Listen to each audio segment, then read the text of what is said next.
Welcome to my channel. In this video, I'm going to talk about ICT integration as a subject and how it has impacted education in Kenya and around the world. As we all know, in 2019, with the outbreak of the COVID-19 virus, most schooling institutions were affected in that they had to embrace technology in order to bridge the gap between the teacher and the student in order to continue with learning. And with that background came the need to integrate ICT in education. So we'll begin with the major definition, which is how can we define the acronym ICT?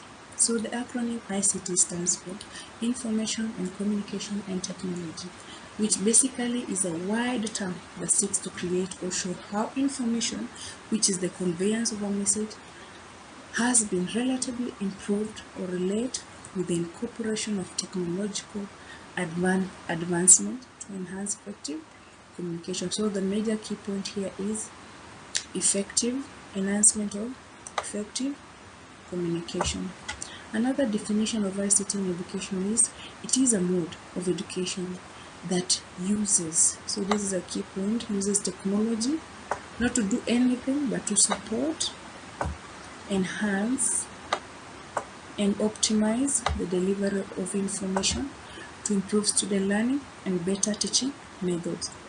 So from there, we are going to define what is ICT integration.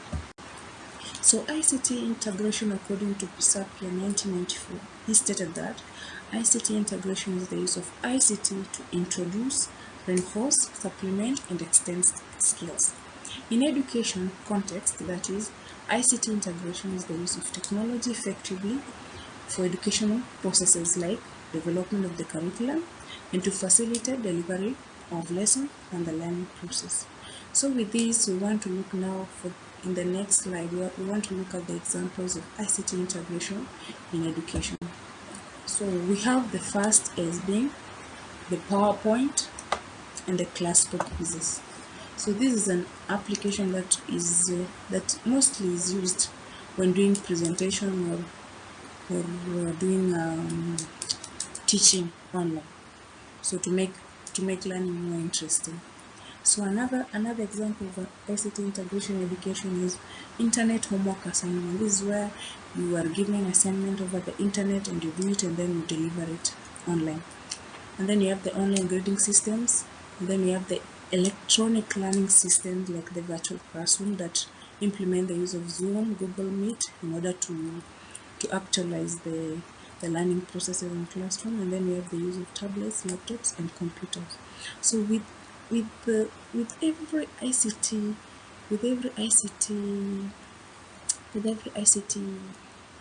tool, they come with both the advantages and the disadvantages, which are the positive influence and the negative. So we're going to look at first the positive influence of ICT integration in education. So the first one is it improves engagement and knowledge retention in learners. This is because it actually improves the learning capability of students, and then students are more engaged in classwork, encourages individual learning among students. Since each student can learn at their own convenience, this is true. Students can learn useful life skills through technology. Teachers can access online resources which improves learning, teaching. ICT aids in collaboration and group work, and then it caters for different learning styles. So with all this positive influence, it also has a negative influence, as we're going to look at in the next slide. So the negative influence involves some sites are misleading to learners and expose them to child abuses. It's very true. And then only works when there is power. And then it requires technical personnel to train and use it. Is expensive and costly to purchase, install, and maintain. And then it can be very distracting if not well prepared. You find other slides have so many catchy lines that learners are distracted, and then it's a major source of distraction like social media. And then with that, I've come to the end of my presentation. I want to thank you for watching and be blessed. Thank you.